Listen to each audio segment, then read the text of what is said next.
नमस्कार, सगरमाथा प्राइम समाचारमा स्वागत छ। म कुलचन्द्र विष्ट। नमस्कार, म प्रसन्न ढुङ्गाना। सगरमाथा प्राइम समाचार सुरु गरौँ अहिलेसम्मका मुख्य समाचारबाट। भारतसँगको सिमानामा काँडे तारुवा पर्खाल लगाउन नेकपा वरिष्ठ नेता नेपालको सुझाव। सीमा मिचिएको विरोधमा प्रदर्शन गर्नेहरू प्रहरीको नियन्त्रणमा। कपिलवस्तुमा 10 र 70मा 1 जनामा कोरोना संक्रमण पुष्टि। नेपालमा संक्रमितको संख्या 121 पुग्यो। संक्रमित बढिरहँदा काठमाडौँमा भने लकडाउन खुकुलो। एकै दिन 10 जना संक्रमित थपिएपछि आजदेखि 7 दिनलाई कपिलवस्तु सिलबन्दी। कोरोना संक्रमणको केन्द्र बनेको उदयपुरमा भने लकडाउन खुकुलो बनाउने निर्णय। विश्वमा कोरोना भाइरसको संक्रमणबाट ज्यान गुमाउनेको संख्या 2,84,000 नाग्यो। 42 लाख भन्दा बढी संक्रमित। र कोरोनाका कारण स्थगित स्पेनिस ला लिगा फुटबल प्रतियोगिता जुनबाट सुरु हुने सम्भावना। 11 चरणको खेल खेल्न बाँकी।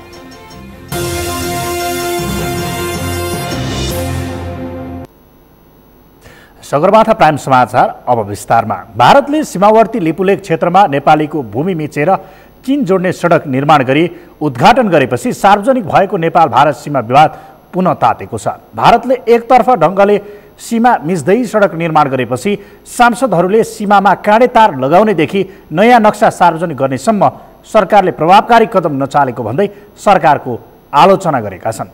सन्तोष विके थापाको रिपोर्ट। सुगौली सन्धिदेखिको कालापानी विवाद नेपालको बल्झिरहने घाउ हो। त्रिदेशीय बिन्दुमा अवस्थित कालापानी लिपुलेक र लिम्पियाधुरा क्षेत्र नेपालको भएको पर्याप्त प्रमाण रहँदै पनि कुनै पनि सरकारले यो विषयमा बोल्न सकेका छैनन्। भारतले 334 वर्ग किलोमिटर नेपाली भूमि मिचेर सडक निर्माण गरेपछि पुनः एकपटक विवाद भन्ने तातेको छ। यसै विषयलाई लिएर सोमबार सङ्घीय संसदको अन्तर्राष्ट्रिय सम्बन्ध समितिको बैठकमा सिमानामा काँडे तार लगाउनेदेखि नयाँ नक्सा सार्वजनिक गर्नेसम्मका विषय सार्वजनिक भएका छन्।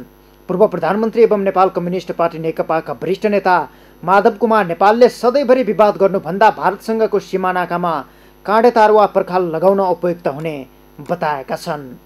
सीमा मिच्ने काम भइरहेको छ। पिरण भत्ता हुने अनि सार्ने काम भइरहेको छ। यो बाँध बाँध्ने 10 गिजा क्षेत्रमा यस्तो काम भइरहेको छ। अनि त्यसपछि अझ हुँदा त सुरक्षा कोटको तैनाती र बाटो निर्माण गर्ने कामसम्म पनि भयो। त्यसैले यो नियमन गर्ने काममा अलि ध्यान दिनु पर्यो। नियमनलाई कसरी व्यवस्थित गर्न सकिन्छ, अझै सीमै पनि कसरी व्यवस्थित गर्न सकिन्छ भन्ने कुरामा जानै पर्ने भयो। यदि विवादै सधैँभरि गर्नु छ भने त्योभन्दा राम्रो त त्यसलाई कसरी अझै कन्ट्रोल गर्ने उपाय के हुन सक्दछ, कन्ट्रोल गर्ने उपायमा जानु पर्यो। त्यसको निम्ति काँडे तार लगाएर हुन्छ कि पर्खाल खडा गरेर हुन्छ कि सधैँभरि विवाद गर्नुभन्दा त क्लियर गरिदिनु राम्रो हो। उसै पनि नेपालको अहिले प्रचलनमा आएको नक्सामा यी भूमिहरू समावेश गरिएको छैनन्। यो हुनुको कारण नेपालको नक्सा भारतले छाप्ने र त्यही नक्सा नेपालले प्रयोगमा ल्याउने भएका कारण समस्या उत्पन्न भएको हो। यही विषयलाई लिएर भूमि व्यवस्था सहकारी तथा गरिबी निवारण मन्त्री पद्मा अर्यालले यी भूमि भारतकै हुन् भन्ने प्रकारले दिएको अभिव्यक्तिलाई लिएर आलोचना समेत भएको छ।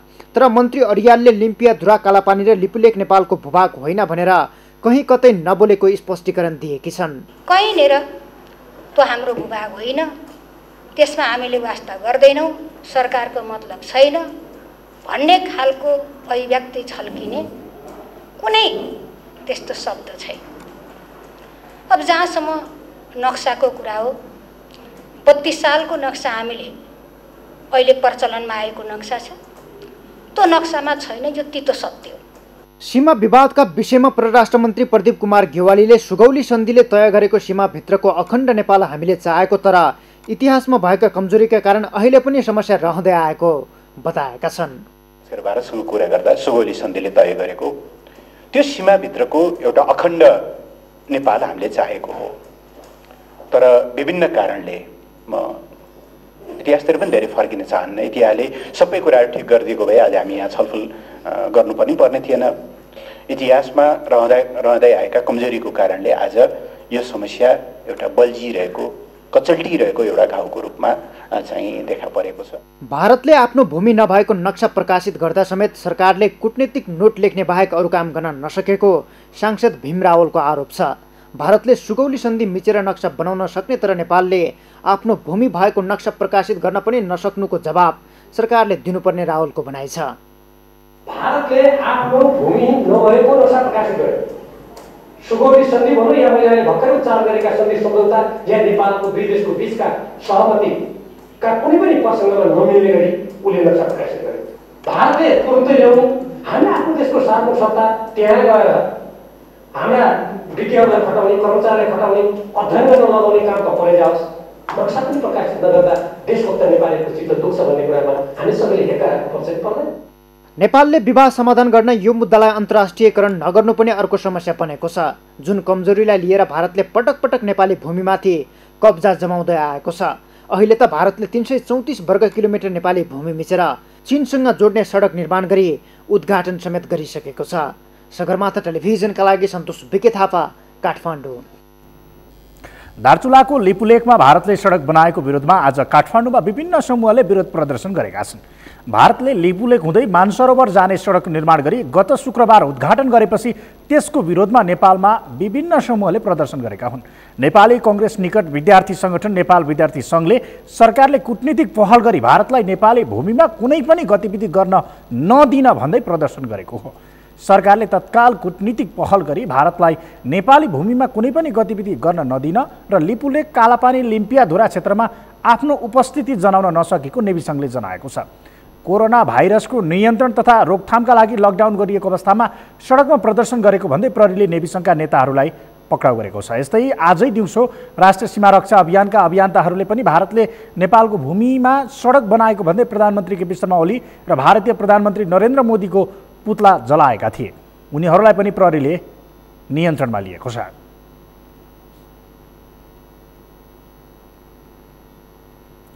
सोमबार 11 जना नयाँ कोरोना सङ्क्रमित भेटिएसँगै नेपालमा सङ्क्रमितको सङ्ख्या 121 पुगेको छ।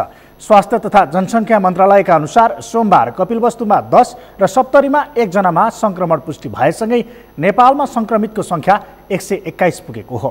केशव शर्माको रिपोर्ट। स्वास्थ्य तथा जनसङ्ख्या मन्त्रालयका अनुसार सोमबार कपिलवस्तुमा 10 जना पुरुष र सप्तरीमा 1 जनामा सङ्क्रमण देखिएको छ। कपिलवस्तुमा 18 वर्षदेखि 34 वर्षभित्रका पुरुष र सप्तरीमा 18 वर्षीय पुरुषमा सङ्क्रमण देखिएको स्वास्थ्य मन्त्रालयका प्रवक्ता डाक्टर विकास देवकोटाले बताउनुभयो। नेपालमा अहिलेसम्म 89 पुरुष र 32 जना महिलामा सङ्क्रमण देखिएको छ।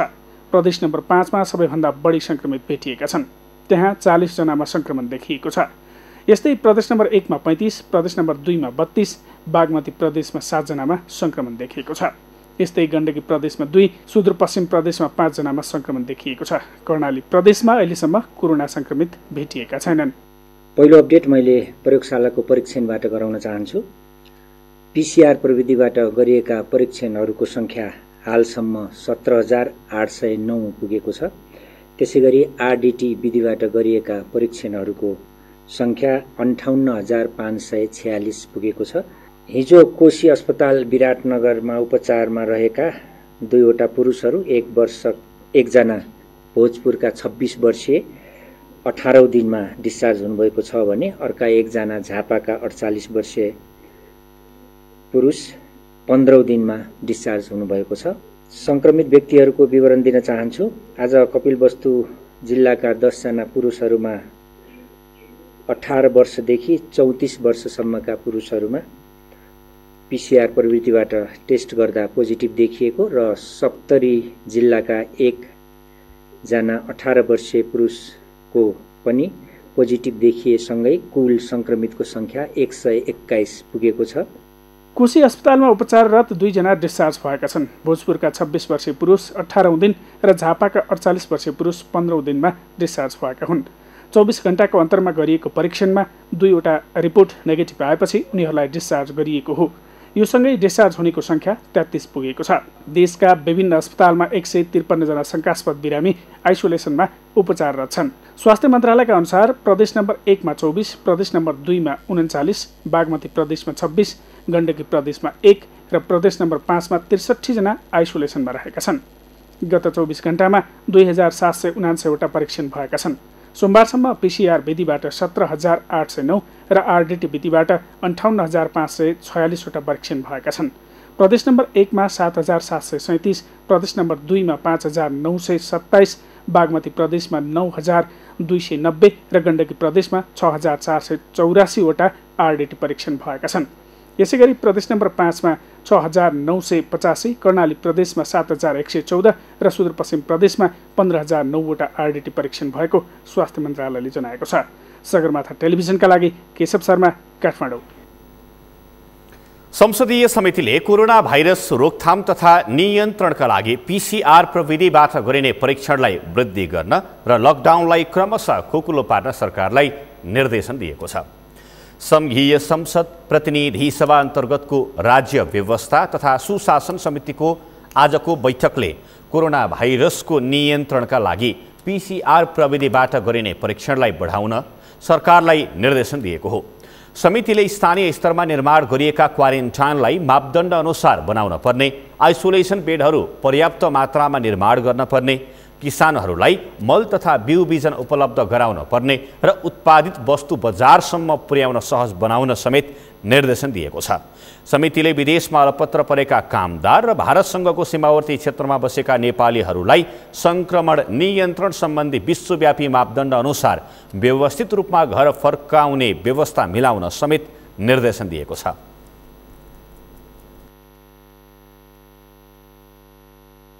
व्यवस्थित रूपमा घर फर्काउने प्रबन्ध मिलाउने भन्ने कुरा मुख्य रूपमा आयो र कुनै पनि लक्षण नभएका स्वस्थ व्यक्तिलाई सेल्फ क्वारेन्टिनमा बस्ने गरेर घरमा पठाउने व्यवस्था गर्ने भन्ने कुरा मुख्य रूपमा आएको छ। त्यस्तै गरेर लकडाउनको मोडालिटी परिवर्तन गर्नुपर्ने भन्ने कुराहरू आएको छ।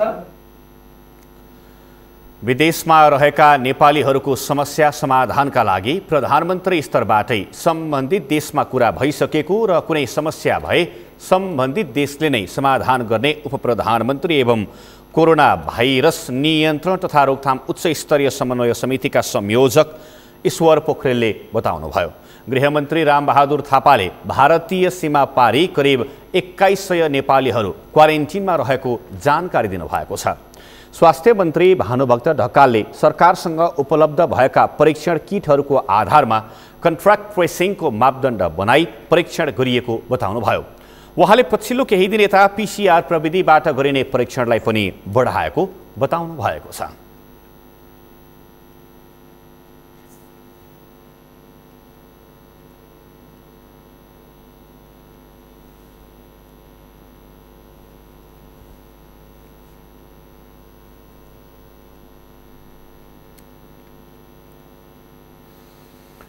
कोरोना संक्रमितको संख्या दिनदिनै बढ्न थालेपछि आगामी जेठ 5 गतेसम्म कपिलवस्तु जिल्ला पूर्ण रूपमा सिल गर्ने निर्णय गरेको छ। आज प्रमुख जिल्ला अधिकारी दीर्घनारायण पौडेलको अध्यक्षतामा बसेको बैठकले आज सोमबार साँझ 5 बजेदेखि नै लागू हुने गरी जेठ 5 गते राति 12 बजेसम्म लागू हुने गरी सिल गर्ने निर्णय भएको प्रमुख जिल्ला अधिकारी पौडेलले जानकारी दिएका छन्। कपिलवस्तुमा अहिलेसम्ममा 15 जना कोरोना संक्रमित भेटिसकेका छन्। सोमबार मात्रै कपिलवस्तुको यशोधारा गाउँपालिकामा 8 जना र बुद्ध भूमि नगरपालिकामा 2 जना गरी 10 जना कोरोना संक्रमित भेटिएका थिए। यसअघि मायादेवी गाउँपालिकामा 4 जना र शुद्धोधन गाउँपालिकामा 1 जना कोरोना संक्रमित भेटिएका थिए। कपिलवस्तुको भारतीय सीमातर्फ अहिलेसम्म 1900 भन्दा बढी नेपाली नागरिक अलपत्र रहेको जनाइएको छ।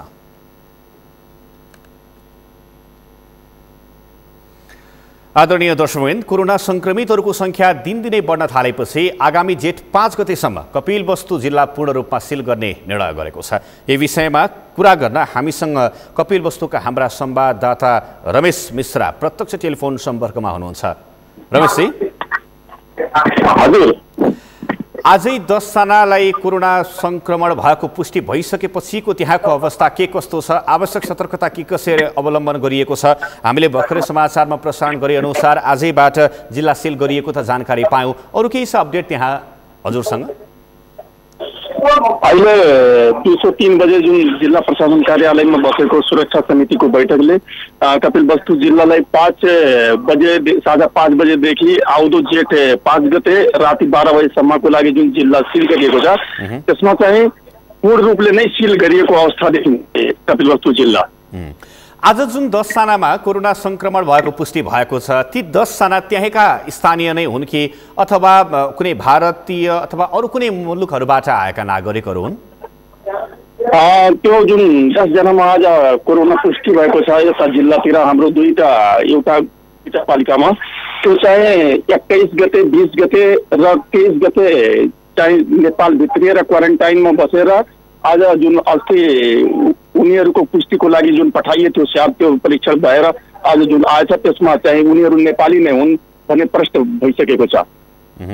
कपिलवस्तुको भारतीय सीमामा अहिलेसम्म लगभग 1900 जना भन्दा बढी नेपाली नागरिकहरू अलपत्र रहेका छन् भनेर यहाँले पठाउनु भएको समाचारमा नै उल्लेख गरिएको छ। उनीहरूलाई नेपालतर्फ भित्राउनको लागि कुनै पनि पहलहरू भइरहेको छैन स्थानीय स्तरबाट?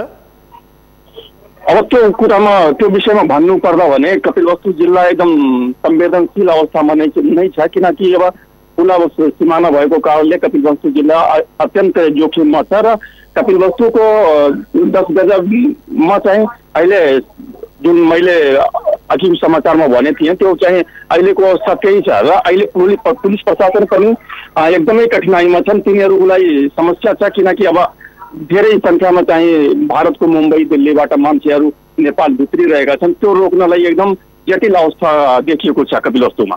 रमेशजी, अहिले चाहिँ जेठ 5 गतेसम्म त्यहाँ सिल गरिसके पछाडि जो त्यहाँ स्थानीयहरू छन् उनीहरूलाई खाद्यान्नको प्रबन्ध के कसरी व्यवस्थापन गरिएको छ, केही जानकारी छ यहाँलाई? अहिले कपिलवस्तु जिल्लाका प्रमुख अधिकारी दिगनारायण पौडेलले जुन 3 बजे पत्रकार सम्मेलन गर्नुभयो थियो जिल्ला प्रशासन कार्यालयमा, त्यो चाहिँ उहाँले निकालेको विज्ञप्तिमा बिहान 7 बजेदेखि 9 बजेसम्म चाहिँ कि हाम्रो खाद्य सामग्रीहरूको पसल र अत्यन्त आवश्यक सामग्रीको पसल चाहिँ खुला रहन्छ र अत्यन्त जुन ढुवानी गर्ने हाम्रो माध्यम जस्तै दूध भयो अनि हाम्रो ग्यास सिलिन्डरको गाडीहरू भयो, पम्प पेट्रोल पम्प आदि इत्यादि अति आवश्यक वस्तुलाई चाहिँ बन्द गरिएको छैन र बिहान 7 बजेदेखि 9 बजेसम्म मात्रै चाहिँ किनमेल गर्नको लागि जिल्ला प्रशासनले चाहिँ जारी गरेको छ। हुन्छ, यहाँलाई समग्र जानकारीका लागि धेरै धन्यवाद। संवेदनशील ठाउँमा हुनुहुन्छ, सुरक्षित रूपमा रिपोर्टिङ गरेर हामीलाई जानकारी गराउँदै गर्नुहोला। उहाँ हुनुहुन्थ्यो हाम्रा कपिलवस्तुका संवाददाता रमेश मिश्रा र त्यहाँ चाहिँ कोरोना संक्रमितहरूको संख्या बढ्दै गइसके पछाडि आगामी जेठ 5 गतेसम्म कपिलवस्तु जिल्ला पूर्ण रूपमा सिल गर्ने निर्णय गरेको छ। यही विषयमा केन्द्रित रहेर हामीले कुराकानी गरेका थियौँ। हामी सगरमाथा प्राइम समाचारमा छौँ। अब बाँकी समाचार। नेपालमा कोरोनाको संक्रमणको एपिसेन्टरको रूपमा देखिएको उदयपुरमा लकडाउन खुकुलो पार्ने माग सुरु भएको छ। त्यही कारण आज सदरमुकाम गाईघाटमा जिल्ला समन्वय समितिको समन्वयमा बसेको राजनैतिक दल, जनप्रतिनिधि, सुरक्षा निकाय लगायतको संयुक्त बैठकले लकडाउन खुकुलो बनाउने निर्णय गरेको हो। उदयपुरबाट गणेश उप्रेतीको रिपोर्ट। दैनिक उपभोग्य वस्तु खरिद तथा बिक्रीमा कठिनाई भएको, आवत जावतमा समस्या भएको तथा बिरामीलाई औषधि उपचारमा समेत समस्या भएको भन्दै जिल्ला समन्वय समितिको नेतृत्वमा बसेको सर्वपक्षीय बैठकले उदयपुरमा लकडाउन खुकुलो पार्ने निर्णय गरेको छ।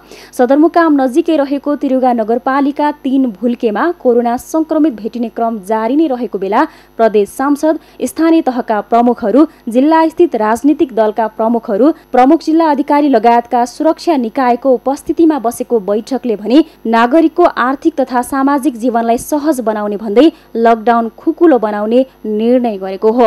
जिल्लामा सञ्चालित योजनाहरू, कृषि उपजका कामहरू, स्वास्थ्य सेवा, ढुवानी, होटल तथा रेस्टुरेन्ट लगायतका क्षेत्रहरू समेत खुलाउन स्थानीय प्रशासनले सहयोग गर्ने निर्णय भएको छ। नागरिकका चाहिँ दैनिक जीवनमा चाहिँ आर्थिक सामाजिक जीवनलाई सहज हुने खालका चाहिँ र नेपाल सरकारले चाहिँ जारी गरेको चाहिँ जुन आदेशहरू छ त्यो अनुसारको चाहिँ आयोजनाहरू चाहिँ विषयगत कार्यालयसँग सम्बन्धित योजनाहरू र निजी क्षेत्रबाट सञ्चालित योजनाहरू चाहिँ सञ्चालनमा रहनेछ। विकास निर्माणका कामहरू धेरै अधुरो कामहरू भएछ र प्रदेश र केन्द्र सरकारले दिएका रकमहरू पनि सम्पन्न गर्नुपर्ने जिम्मेवारी भएको हुनाले यो उदयपुरको लकडाउन अलिकति खकुलो बनाउनुपर्छ भन्ने मान्यतामा छ। दिन प्रतिदिन कोरोना संक्रमणको संख्या बढ्दै गएको उदयपुरमा राहत बाँड्न नसकिने भन्दै स्थानीय तहका प्रमुखहरूले पनि लकडाउन खुकुलो पार्न दबाब दिएका छन्। जनप्रतिनिधिहरूले बजार पसल समेत सामाजिक दूरी कायम गरी खोल्न दिनुपर्ने माग राखेका थिए। उदयपुरमा 32 जना कोरोना संक्रमण पुष्टि भएसँगै त्रसित बनेको सिङ्गो उदयपुर लकडाउन खुकुलो बनाउने योजना सार्वजनिक भएसँगै सदरमुकाम सहित विभिन्न स्थानका स्थानीय भने आक्रोशित बनेका छन्। उदयपुरमा यही अवस्थामा लकडाउन खुकुलो बनाए संक्रमण अझ बढ्ने भन्दै लकडाउन खुकुलो बनाउन नहुने माग भइरहेका छन् भने जिल्ला प्रशासन कार्यालय उदयपुरले पनि लकडाउन खुकुलो बनाउन नसकिने बताएको छ। मान्छेका आफ्नो किसिमको चाहिँ आवश्यकता छन्, माग छन्। व्यवसायलाई व्यवसाय सञ्चालन गर्नु परेको छ, होटल व्यवसायलाई होटल चलाउनु परेको छ, निर्माण व्यवसायलाई निर्माण चलाउनु परेको छ र स्थानीय जनप्रतिनिधिहरूको पनि आफ्ना बाध्यताहरू त्यो छन्, नभएनन् है। तर कुन चाहिँ समस्या ठुलो हो भन्ने कुरो प्रथम हुन्छ। अहिले हामी रोग नियन्त्रणकै क्रममा लागेका छौँ र यो नियन्त्रित रूपमै अहिलेको लकडाउन अगाडि बढ्छ। उदयपुरमा लकडाउन खुकुलो बनाउने निर्णय भएसँगै त्यसको चौतर्फी विरोध सुरु भएको छ। राष्ट्रिय योजनाहरू, प्रदेश योजनाहरू र स्थानीय तहका योजनाहरू सामाजिक दूरी र स्वास्थ्य सामग्री प्रयोग गरेर सुरु गरिए पनि बजार, यातायात तथा भिडभाड हुने कार्यालय र क्षेत्रहरू भने कुनै हालतमा खोल्न नहुने आम सर्वसाधारणको भनाइ छ। तर सोमबार गरिएको निर्णयमा प्रशासनको समेत हस्ताक्षर भएपछि भनाइ र गराइमा फरक परेको शंका उत्पन्न भएको छ। सगरमाथा टेलिभिजनका लागि उदयपुरबाट गणेश उप्रेतीको रिपोर्ट। सगरमाथा प्राइम समाचारमा अब एकैछिन विश्रामपछि प्रतिपक्षीय दल समेत राष्ट्रिय सार्वभौम सत्ता रक्षाका लागि एकजुट भएको समयमा सत्तारूढ दलभित्रको कलह, सीमा मिचिदा समेत नेताहरू भने जुङ्गाकै लडाईँमा। संसदमा प्री बजेट छलफल सुरु। विश्व परिस्थिति र आवश्यकताका आधारमा बजेटको प्राथमिकता निर्धारण गरेको अर्थमन्त्रीको भनाई। र विश्वमा कोरोना भाइरसको संक्रमणबाट ज्यान गुमाउनेको संख्या 2,84,000 नाग्यो, 42 लाख भन्दा बढी संक्रमित।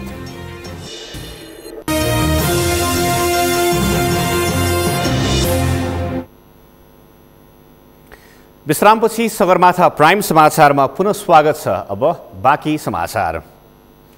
भारतले नेपाली भूमिका सडक मार्ग उद्घाटन गरेपछि पछिल्ला केही दिन यता समग्र देशको ध्यान अब के गर्ने भन्नेमै केन्द्रित बनेको छ। यही बेला सरकारको नेतृत्व गरेको नेकपा भित्र भने शीर्ष नेताहरूबीच जुङ्गाको लडाई बढ्न थालेको छ। केही समय यता शक्ति सङ्घर्षमा रमाइरहेको नेकपाको यस्तो हरकतका कारण जनतामा निराशा बढ्दो छ। श्री कृष्ण सुवेदीको रिपोर्ट। भारतले नेपाली भूमि मिचेर लिपुलेकमा मान सरोवर जाने बाटोको ट्र्याक उद्घाटन गरेपछि चौतर्फी रूपमा भारतीय कदमको विरोध भइरहेको छ। तर सबैभन्दा ठुलो तथा सरकारको नेतृत्व गरेको नेपाल कम्युनिस्ट पार्टी नेकपा भने आन्तरिक समस्यामा गढ्दै गएको छ। प्रतिपक्षी दल समेत राष्ट्रिय सार्वभौम सत्ता रक्षाको लागि एकजुट भइरहेको बेला सत्तारूढ दलभित्रको कलह भने बढ्दै गएको छ, जसको कारण देश सङ्कटमा परेको बेला पनि नेकपाभित्र जुङ्गाको लडाई रोकिएको छैन। वैशाख पहिलो साता सरकारले ल्याएका 2 अध्यादेशबाट उत्कर्षमा पुगेको नेकपाभित्रको विवाद साम्य भएको छैन। विवादकै बीच 20 स्थायी कमिटी सदस्यले लिखित रूपमै बैठक बोलाउन माग गरे। तर दुवै अध्यक्ष केपी शर्मा ओली र पुष्पकमल दाहालले पार्टी विधान विपरीत गुटगट छलफल जारी राखेका छन्। नेकपा विधान अनुसार 1/4 सदस्यले लिखित रूपमा बैठक बोलाउन माग राखे 15 दिनभित्र बैठक बोलाउनु पर्ने व्यवस्था छ। तर गत 25 गते 15 दिन पुगे पनि स्थायी कमिटी बैठक बस्न सकेको छैन, जसको कारण नेकपाकै शीर्ष नेताले पार्टी विधान नै मिचेको भन्दै नेतृत्वको आलोचना भइरहेको छ। नेकपाको सचिवालय बैठकले वैशाख 25 गतेको लागि स्थायी कमिटी बैठक डाकेको थियो, तर एजेन्डामै कुरा नमिलेपछि अन्तिम समयमा बैठक नै रोकियो। अध्यक्ष तथा प्रधानमन्त्री ओलीले सीमित एजेन्डामा सर्वसहमति आउने विषय मात्र एजेन्डा बनाउनु पर्ने अडान लिइरहेका छन्। तर अर्का अध्यक्ष दाहाल सहित अधिकांश सचिवालय सदस्य एजेन्डामा खुला रहनुपर्ने अडानमा छन्। यही कारण नेकपा भित्रको जुङ्गाको लडाई शक्ति सङ्घर्षमै केन्द्रित छ। प्रधानमन्त्री ओली र उनी पक्षीय नेता बजेटपछि मात्र स्थायी कमिटी बैठक बोलाउने तयारीमा छन् भने अन्य नेताहरू तत्काल बैठक बोलाई खुला विषयमा छलफल गरी निष्कर्षमा पुग्नुपर्ने अडानमा छन्। सगरमाथा टेलिभिजनका लागि श्रीकृष्ण सुवेदी, काठमाडौँ।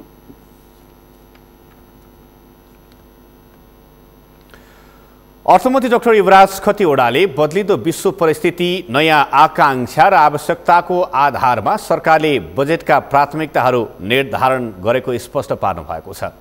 राष्ट्रिय सभाको आजको बैठकमा आगामी आर्थिक वर्ष 2077-78 का लागि विनियोजित विधेयकका सिद्धान्त र प्राथमिकताको शैलीमाथि सांसदहरूले उठाएको प्रश्नको सम्बोधन गर्दै उहाँले वर्तमान परिस्थितिको सबै कोडबाट सम्बोधन हुने गरी सरकारले प्राथमिकता निर्धारण गरेको स्पष्ट पार्नु भएको हो। सरकारले बजेटका प्राथमिकताहरू समय बदलिदो विश्व परिस्थिति, नयाँ आकांक्षा र नयाँ आवश्यकताको आधारमा परिमार्जित गर्दै लैजाने स्पष्ट पार्नुभयो। पुरानै कार्यक्रम दोहोरिएको र कम्युनिस्टको सिद्धान्त अनुसार प्राथमिकता निर्धारण हुन नसकेको सांसदहरूको आरोपको उहाँले खण्डन गर्नुभयो। संविधानमा रहेका मौलिक हक र राज्यका निर्देशक सिद्धान्त पनि यथावत रहेको भन्दै उहाँले संविधानबाट निर्दिष्ट भएर पार्टीको सिद्धान्त अनुसार बजेटको सिद्धान्त र प्राथमिकता निर्धारण गरिएको स्पष्ट पार्नुभयो। हाम्रो पार्टीको सिद्धान्त परिवर्तन भएको छैन। हाम्रा प्राथमिकताहरू समयक्रममा नयाँ परिस्थितिको आधारबाट परिवर्तित भएका छन्, तर वर्षैपछि पार्टीले सिद्धान्त फेरेर बजेट ल्याउँदैन। यो कुरामा हामी स्पष्ट हुनुपर्छ।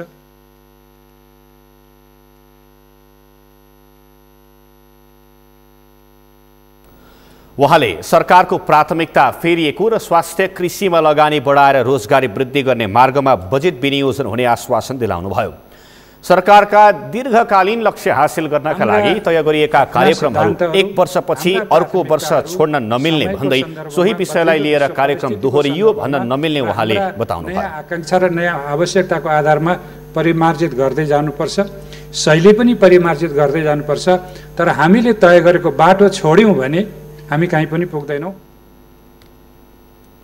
सीमा सुरक्षामा खटिने सुरक्षाकर्मीका लागि आवश्यक सुविधा तथा भौतिक पूर्वाधार विकासलाई सरकारले प्राथमिकतामा राखेको उल्लेख गर्दै उहाँले स्थानीय पूर्वाधार साझेदारी कार्यक्रमका बारेमा थप छलफल गर्ने बताउनु भएको छ। बजेटको सिद्धान्त र प्राथमिकतामाथि संघीय संसदका दुवै सदनमा छलफल सुरु भएको छ। बजेटको सिद्धान्त र प्राथमिकतामाथि आजदेखि छलफल सुरु भएको हो।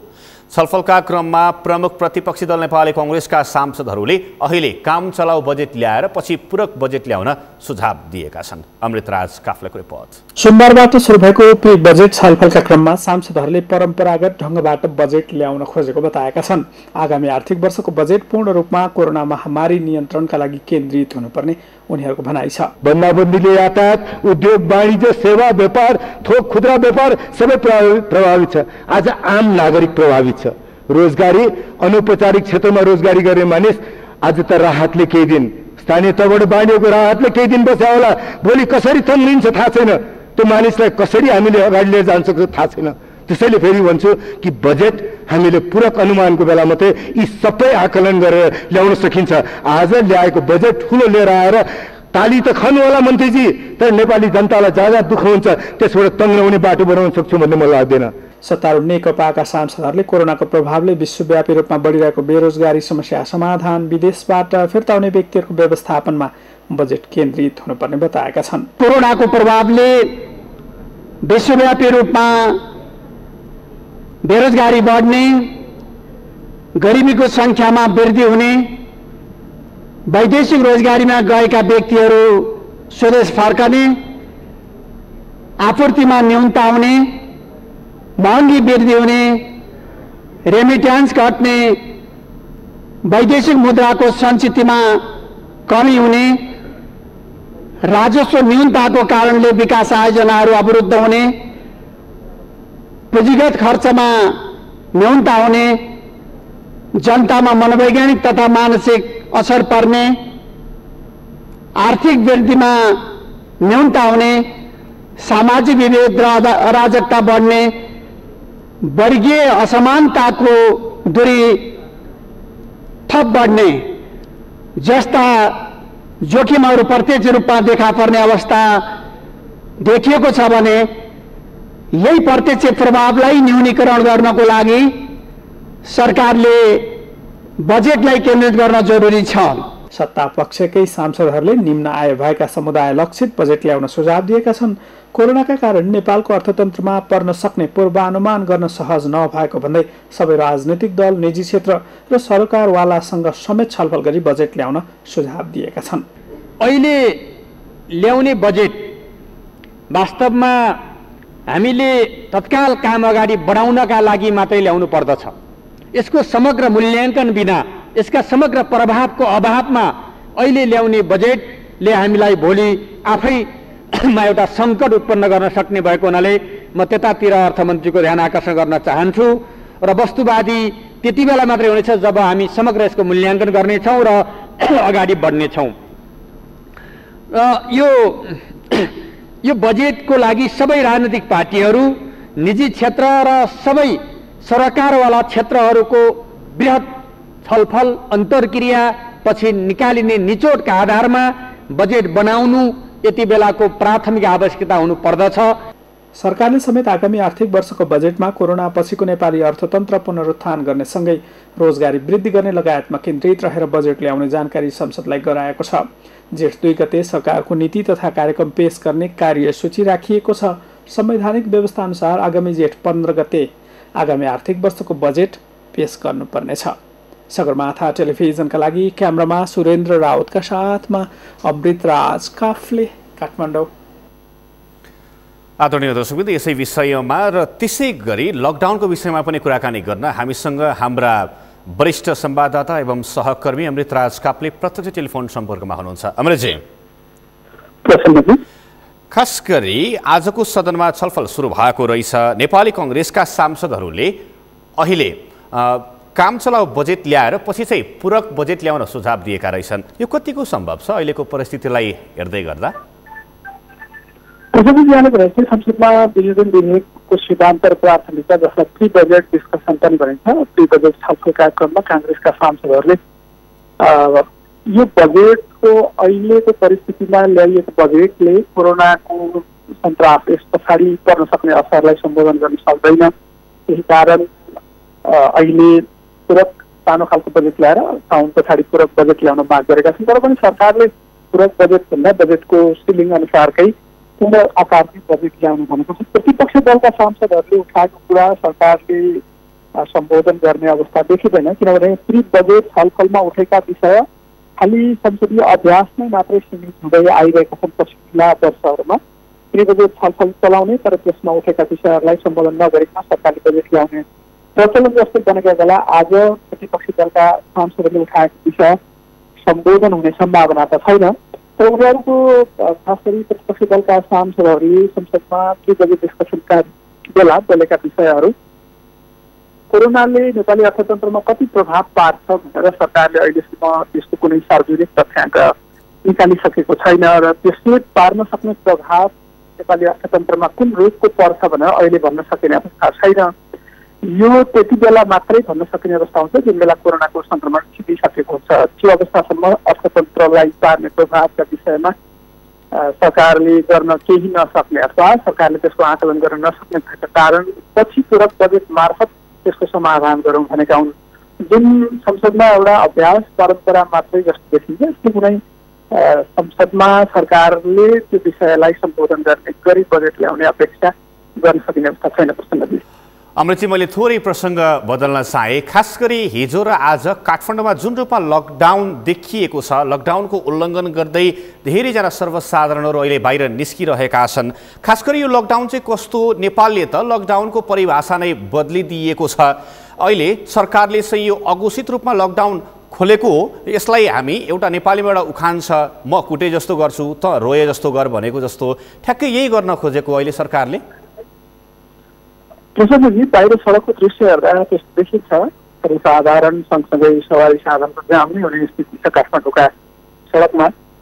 सरकारले लकडाउनमा केही खुकुलो बनाउँदै उद्योग व्यवसाय लगायतका 44वटा सेवा तथा वस्तु उत्पादन गर्ने कतिपय उद्योगहरू सँगसँगै बैंक तथा वित्तीय संस्थाहरू र अत्यावश्यक सरकारी कार्यालय यस अगाडि बन्द जो थिए उनीहरू अहिले खुलेका छन्। यसको कारण सर्वसाधारणको साथ सडकमा परेको छ। सरकार आफैले लकडाउन केही खुकुलो बनाउने भनेका कारण सवारी साधनको सङ्ख्या बढेको छ। यसअघि जिल्ला प्रशासन कार्यालयले मात्रै सवारी साधनको पास दिने गरेकोमा अहिले सम्बन्धित विभाग वा मन्त्रालयका सचिवहरू र सम्बन्धित शाखाका त्यो क्षेत्र हेर्ने सरकारी संस्थाहरूले समेत पास दिने भनेका कारण यो लकडाउनको स्थिति केही खुकुलो जस्तो देखिएको छ। केही बेर अगाडि मात्रै स्वास्थ्य मन्त्रालयले थप 13 जनामा कोरोना संक्रमण देखिएको पुष्टि गरेको छ।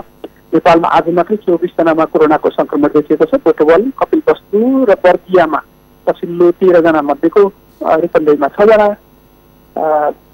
कपिलवस्तुमा थप 6 जना र बर्दियामा 1 जनामा देखिएको हो। अमृतजी, यसै गरी नै अहिले कोरोना संक्रमितहरूको संख्या दिनदिनै बढ्दै गइरहेको अवस्थामा सरकारले जुन रूपमा लकडाउनलाई केही खुकुलो बनाएको छ यो कतिको ठिक छ? आम सर्वसाधारणले त यतिखेर अहिले त विरोध गर्न थालेका छन्। भोलिको दिनमा काठमाडौँ नै यसको चाहिँ हटस्पट बन्ने चाहिँ त्यस्तो खालको आकलन गर्न थालेका छन्। यो निर्णयको त अहिले चौतर्फी विरोध भइरहेको छ। यो पनि फिर्ता गर्ने अथवा लकडाउनलाई खुकुलो बनाउने निर्णयबाट सरकार पछि हट्न सक्ने अवस्था हुन्छ कि हुँदैन? यस्तै गरी भोलिका दिनमा पनि कोरोना संक्रमितहरूको दर बढ्दै गयो भने त यसले त भयावह रूप लिन सक्छ नि, होइन? त्यो आजको घटनाले त्यो पुष्टि हुन्छ। प्रसन्नजी यहाँले भने जस्तै आज मात्रै केही बेला अगाडि मात्रै 13 जना थप संक्रमित भेटिएका छन् र संक्रमितहरूको संख्या आज मात्रै 24 जना थपिएका छन्। यसले कोरोना संक्रमितको संख्या दिनदिनै बढ्ने स्थिति देखाएको छ। सँगसँगै सरकारले लकडाउन खुकुलो बनाउने भनेको छ। लकडाउन खुकुलो नबनाउँदा नेपालको अर्थतन्त्रमा समस्या पर्न सक्ने भनेर निजी क्षेत्रका व्यवसायी सँगसँगै सरोकारवाला निकायहरूले त्यसमा केही खुकुलोपना अप्नाउन सुझाव दिएका थिए। त्यो कोरोनाको संक्रमण यसरी बढ्दैछ कि अब यो लकडाउन फेरि यदि सरकारले लकडाउन खुकुलो बनाउने निर्णय सच्याएन भने त्यो प्रतिपादक हुन सक्छ भनेर भनिरहेका छन्। र पनि सरकारले अहिलेसम्म त्यस विषयमा आधिकारिक धारणा केही सार्वजनिक गरेको छैन। संसदमा पनि त्यो विषयमा कुरा उठे पनि सरकारले कुनै जवाफ दिएको छैन। लकडाउन खुकुलो बनाउने सरकारी आफ्नो निर्णय जुन छ त्यसबाट पछि हट्ने सम्भावना अहिले तत्काल देखिन्छ। यदि सरकारले के गर्छ भन्ने कुरा चाहिँ कोरोना संक्रमणको स्थिति कस्तो हुन्छ त्यही अनुसार अगाडि बढ्ला पर्छ। हो अमृतजी, एउटा के कुरा स्मरणीय छ भने पाकिस्तानमा पनि त्यहाँको चाहिँ अर्थतन्त्र डामाडोल नै हुने स्थिति भइसके पछाडि लकडाउन सरकारले आफैले सुरक्षित रूपमा घर बसौँ भनेर लकडाउन खोलिदिएको थियो र अहिलेको परिस्थितिलाई हेर्दै गर्दाखेरि सरकारले जुन खुकुलो गरेसँगै अब आगामी दिनमा पनि सरकारले लकडाउन खोल्न आँटेको हो भन्न सकिने अवस्था छ कि छैन? अहिले त्यसले आकलन गर्ने अवस्था त भन्न नसकेला प्रश्न। तर सरकारले जुन जसरी काम गरिराखेको छ पछिल्लो समय जेठ 5 गतेसम्म लकडाउनको घोषणा गरिए पनि देशमा आएर नेपाली अर्थतन्त्र सँगसँगै रोजगारी गुम्ने लगायतका धेरै विषयलाई मध्यनजर गरेर केही खुकुलो बनाउने भनेको छ। यही स्थितिमा सरकारले जेठ 5 पछाडि लकडाउनको मिति थप्ला भनेर भन्न सकिने स्थिति त छैन। तर अहिलेको अवस्था हेरेर त्यसको विषयमा भन्ने हो भने चाहिँ जेठ 5 पछाडि लकडाउन नगर्न पनि सक्छ। तर कोरोना संक्रमणको स्थिति दिनदिनै बढिरहेको कारण लकडाउन निर्विकल्प जस्तो पनि देखिएको छ। सरकार दबावमा छ। कोरोना संक्रमणको परिस्थिति संक्रमितको संख्या एकातिर बढिरहेको छ। सँगसँगै दैनिक रूपमा 2 अरब रुपियाँ झन्डै 1 दिनको लकडाउनले 2 अरब जति नेपाली अर्थतन्त्रमा प्रभाव पार्छ, त्यति क्षति हुन्छ भनिएको छ। त्यसलाई पनि सरकारले सम्बोधन गर्नुपर्नेछ। दुईटै हिसाबलाई सम्बोधन गर्दा सरकारले के गर्छ भन्ने कुरा चाहिँ आगामी मन्त्री बैठक पछाडि मात्रै थाहा हुन्छ। अमृतजी, अन्तिममा एउटा प्रश्न जोड्न चाहे। जस्तो सरकारको कोरोना रोकथाम तथा नियन्त्रण कोषमा जम्मा भएको जुन एउटा खाता थियो त्यो खाताको रकम कहिले र कहाँ के कसरी खर्च हुन्छ केही जानकारी छ यहाँलाई? त्यसैले यो आम रूपमा उठेको प्रश्न हो। सरकारका मन्त्रीहरूले यस विषयमा अहिलेसम्म औपचारिक रूपमा मुख खोलेका छैनन्। यद्यपि अर्थमन्त्रीले त्यसमा जम्मा भएको पैसा कोरोनाका कारण संक्रमित अथवा त्यसबाट सतासो भए पछाडि स्थानीय स्तरमा नागरिकलाई पठाउन सँगसँगै उद्धार राहतका काममा पैसा खर्च गर्ने भूमिका छन्। अहिलेसम्म सरकारी कोषबाटै त्यो रकम खर्च भएको छ र ती जुन कोष सरकारले निर्माण गरेको छ कोरोनाका लागि भनेर जम्मा गरिएको पैसा जसमा प्रतिपक्ष दल सँगसँगै सांसदहरू व्यवसायीहरू कतिपय व्यक्तिहरूले पनि त्यसमा जम्मा गरेका छन्। त्यो पैसा कहाँ खर्च भयो भनेर सरकारले अहिलेसम्म सार्वजनिक गरेको छैन। खालि पैसा जम्मा भएको छ। त्यो पैसा कसरी खर्च गर्ने भन्ने कुरा चाहिँ सरकारले अहिलेसम्म खुलाएको छैन। हुन्छ, यहाँलाई समग्र जानकारीका लागि धेरै धन्यवाद। उहाँ हुनुहुन्थ्यो हाम्रा वरिष्ठ संवाददाता एवं सहकर्मी अमृतराज काफ्ले र आज नेपालमा कुल 134 जनाको संक्रमण देखिएको छ र सरकारले लकडाउन के गर्छ जेठ 5 गते पछाडि भन्ने विषयमा हामी केन्द्रित रहेर कुराकानी गरेका थियौँ। हामी सगरमाथा प्राइम समाचारमा छौँ। अब बाँकी समाचार। नेपालमा चैत 11 गतेदेखि जारी गरिएको लकडाउनको सोमबार 49औं दिन जारी रहेको लकडाउन केही दिन यताबाट खुकुलो हुँदै गएको छ। आइतबारदेखि अति आवश्यक सरकारी कार्यालय र वित्तीय संस्थाहरूमा 1/3 कर्मचारी राखेर खुलाइएको छ। सरकारले अन्य साना तथा ठूला पसलहरू पनि खुल्न दिने भएको छ। शर्तसहित केही सङ्घ संस्था र उद्योग धन्दा पनि खुल्ने भएका छन्। शान्ता दनुवारको रिपोर्ट। कोरोना भाइरसको संक्रमण फैलिनबाट रोक्नका लागि गत चैत 11 गतेदेखि लागू गरिएको लकडाउन सोमबार 49 दिन पुग्दै गर्दा लकडाउनको स्वरूप परिवर्तन भएको छ। लामो समयदेखि जारी रहेको लकडाउन केही दिन यताबाट केही खुकुलो बनाइएको छ। आइतबारदेखि अति आवश्यकीय सेवाहरूमा 1/3 कर्मचारीहरूलाई राखेर सञ्चालनमा आएसँगै काठमाडौँ उपत्यकामा समय तालिका अनुसार सवारी साधन सञ्चालन गरिएको छ।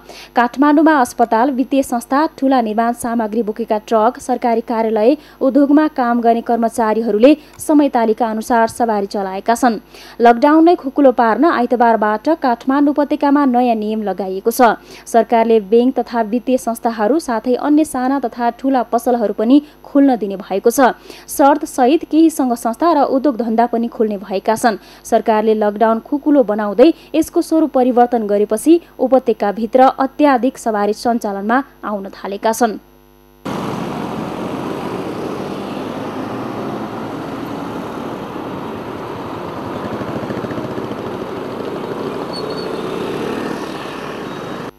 अबबाट मालवाहक सवारीले राति 8 बजेदेखि बिहान 6 बजेसम्म मात्र काठमाडौँ उपत्यकामा प्रवेश पाउनेछन्। त्यस्तै सरकारी कार्यालयका सवारीलाई बिहान 9 बजेदेखि 10:30 बजेसम्म कर्मचारी कार्यालय ल्याउन र दिउँसो 5 बजेदेखि 6 बजेसम्म फर्किन समय निर्धारण गरिएको छ। त्यस्तै बैंक तथा वित्तीय संस्थाको लागि भने बिहान 9:30 बजेदेखि 10:30 बजेसम्म कर्मचारी ल्याउन र फर्किन भने दिउँसो 3 बजेदेखि 5 बजेसम्म सवारी चलाउन समय दिएको छ। त्यस्तै अत्यावश्यक खाद्यान्न ढुवानीका सवारी साधनले भने बिहान 10 बजेसम्म ढुवानी गरिसक्नुपर्ने व्यवस्था गरिएको छ। सरकारी कार्यालयका कर्मचारी, बैंक, वित्तीय संस्था लगायत उद्योग धन्दा र सङ्घ संस्थाका कर्मचारीले आफ्नो सवारी साधनमा तोकेको समयभित्र मात्रै कार्यालय जाने र आउने गर्न पाउने भएका छन्। तोकेको समयमा हिँडडुल गर्ने कसैलाई नरोकिने र यस बाहेक अन्य काम र समयमा आवत जावत गरे कारवाही गरिने प्रहरीले जनाएको छ। सगरमाथा टेलिभिजनका लागि क्यामेरामा उत्सव वाग्लेका साथ शान्ता दनुवार, काठमाडौँ। कोरोना भाइरस कोभिड-19 नियन्त्रणका लागि चीनले नेपाल सरकारलाई PCR परीक्षण किट सहितका अत्यावश्यक स्वास्थ्य सामग्री उपलब्ध गराएको छ। चीनले 40,000 थान PCR टेस्ट किट, डिस्पोजेबल कभरल 10,000 थान, 10,000 थान मेडिकल ग्लोभ, N95 मास्क 20,000 थान, सर्जिकल मास्क 8 लाख थान सहयोग गरेको छ। सोमबार स्वास्थ्य तथा जनसङ्ख्या मन्त्रालयमा चीनी राजदूत होङ याङछीले स्वास्थ्य तथा जनसङ्ख्या मन्त्री भानुभक्त ढकाललाई उक्त सामग्रीहरू हस्तान्तरण गर्नुभएको छ।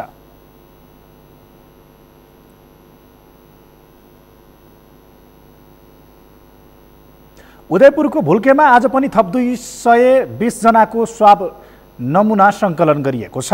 88 जना पुरुष र 132 महिला गरी 220 जनाको स्वाब नमुना सङ्कलन गरिएको जिल्ला जनस्वास्थ्य कार्यालय उदयपुरले जनाएको छ। जनस्वास्थ्यले हिजो 35 जना केही कैदीसहित सुरक्षाकर्मीहरूको पनि स्वाब सङ्कलन गरेको थियो। हिजो र आज दुवै दिनको गरी जम्मा 255 जनाको स्वाब परीक्षणका लागि काठमाडौँ पठाइएको जनस्वास्थ्य प्रमुख मोहन सुवेदीले बताउनु भयो। जिल्ला जनस्वास्थ्य कार्यालय उदयपुरबाट खटिएका स्वास्थ्यकर्मी तथा प्राविधिक टोलीले भुल्केका स्थानीयहरूको नमुना स्वाब सङ्कलन गरेको हो। यसैबीच उदयपुरमा लकडाउन खुकुलो बनाउने निर्णयको चौतर्फी विरोध भएपछि लकडाउनलाई कडा पारिएको छ। हिजो जिल्ला समन्वय समिति उदयपुरमा भएको बैठकबाट लकडाउन खुकुलो बनाउने निर्णय गरिएको भए पनि चौतर्फी विरोध भएपछि प्रशासनले लकडाउनलाई कडा पारेको हो।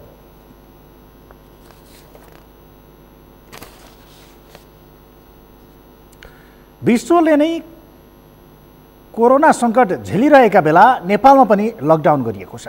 सरकारले गरेका लकडाउन 49 दिन पुग्दा दैनिक ज्याला मजदुरीमा काम गर्ने अति विपन्न समुदायका नागरिक भने निकै समस्यामा परेका छन्। त्यसमध्ये बर्दियाका लोपन्मुख कुशबदिया समुदायका परिवारले भने राहत समेत नपाएको गुनासो गरेका छन्। बर्दियाबाट मुरली गोडियाको रिपोर्ट। चीनबाट सुरु भई विश्वलाई नै आतंकित बनाएको कोरोना भाइरसको प्रभाव नेपालका सबै क्षेत्रमा परेको छ। चैत्र 11 यता लकडाउन जारी रहेको छ भने सरकारले सबै लाभग्राहीलाई राहत दिएको दावी गरेको छ। तर सरकारले नै लोपोन्मुख जातिको सूचीमा सूचीकृत गरेका बर्दियाका कुशबधिया समुदायका मानिसहरूले भने अहिलेसम्म कसैले राहत नदिएको गुनासो गरेका छन्। अहिलेसम्म जसो तसो जुटाएको चिजले खाद्य समस्या टारिरहे पनि अब समस्या समाधान गर्न नसक्ने अवस्था आएको उनीहरूको भनाइ छ। सरकारले आफूहरूलाई व्यवस्था गरेको उनीहरूले गुनासो गरेका छन्। समस्या यह है कि अब खाना भी नहीं है घर में और न पैसा कमाई न इधर उधर कमाई जाएगी। तो बैठे घरे बैठे रहो। लोन तेल के समस्या वो है है नहीं। अब कहाँ जाओ जाओ वहरे जाओ तो पुलिस रपटावत है ते यहाँ काम न हो फलाने ढमाक है। अब चुप्पे बैठे हो अपने घरे लोन कोही त खाओ न कोही त नखाओ। दैनिक रूपमा अरूको खेतमा काम गर्ने सहितका ज्याला मजदुरीमा काम गरेर परिवार धान्ने गरेका कुशबदिया परिवार यति बेला छोराछोरीको खर्च तथा परिवार धान्न निकै कठिन भइरहेको बताउँछन्। गोलरिया नगरपालिका वडा नम्बर 3 खैरी गाउँमा बसोबास गर्ने कुशबदिया समुदायका व्यक्तिहरूलाई लकडाउनले कतै पनि ज्याला मजदुरी गर्न नमिलेपछि समस्या थपिएको छ। क्या करत है सरकार, जैसे करी ना तो सही, तो अब हम लोग तो बैठन घर में सब लड़का बच्चा सब बैठे पढ़ाई लिखाई रहे तो वह सब बंद है जाना। लोपोन्मुख जातिका रूपमा सूचीकृत गरे पनि लकडाउनका बेला सरकारको राहत समेत नपाएपछि कुशबदियाले सरकार नभएको महसुस गरिरहेका छन्। देशमा 3 तहका सरकार हुँदा समेत समस्यामा परेका नागरिक टुहुरा बन्नु विडम्बना हो। यस्तो विडम्बनापूर्ण अवस्था अन्त्यका लागि सबै तहका सरकारले नागरिकको अभिभावकत्व लिन आवश्यक छ। सगरमाथा टेलिभिजनका लागि बर्दियाबाट मुरली गोडियाको रिपोर्ट। अब पालो अर्थ समाचारको। अर्थ समाचारका प्रायोजक हो आफ्नो विश्वास हो त्रिशक्ति सिमेन्ट। लकडाउनका कारण किसानले उत्पादन गरेको कृषि वस्तु कालीमाटी तरकारी बजारमा बिक्री गर्न नसकिएको साना किसान सहकारी संस्थाहरूले बताएका छन्। संघीय संसद प्रतिनिधि सभा अन्तर्गतको अर्थ समितिको आजको बैठकमा साना किसान विकास लघुवित्त वित्तीय संस्थाका अध्यक्ष खेमबहादुर पाठकले किसानले उत्पादन गरेको वस्तु कालीमाटी तरकारी बजारमा बिक्री गर्न नसकेको गुनासो गर्नुभएको हो। उहाँले कालीमाटी तरकारी बजारमा 8 बजे भित्र बिक्री गर्न नसके किसानले आफ्नो तरकारी आफ्नै घर फिर्ता गर्न पर्ने अवस्था रहेको बताउनु भएको छ।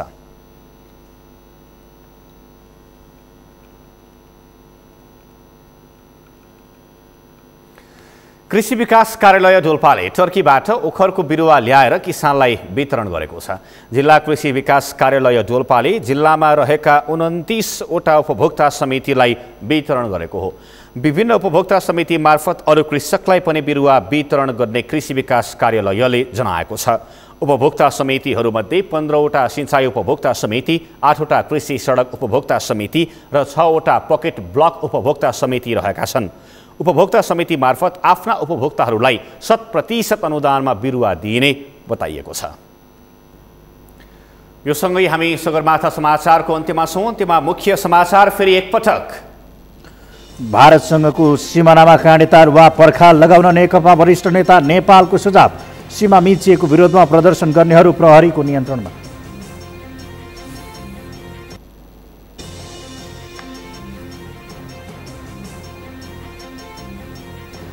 नेपालमा कोरोना संक्रमितको संख्या 134 पुग्यो। संक्रमित बढिरहँदा काठमाडौँमा भने लकडाउन खुकुलो।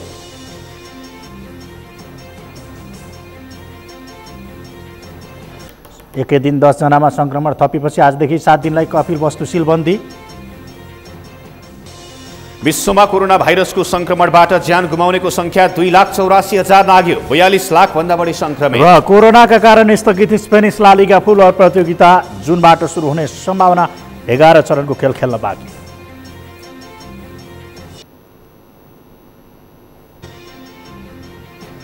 हवस् त सगरमाथा प्राइम समाचार अहिलेलाई सकियो। तपाईँ समाचार बुलेटिनका साथै सगरमाथा टेलिभिजनका सम्पूर्ण कार्यक्रम www.sagarmatha.tv मा पनि पढ्न र हेर्न सक्नुहुनेछ।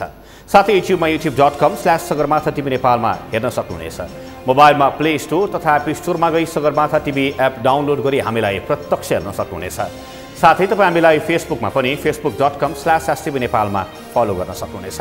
समाचारको शिखर, नेपालको गौरव, नेपालको पहिलो न्युज च्यानल सगरमाथा टेलिभिजन हेर्दै गर्नुहोला। नमस्कार।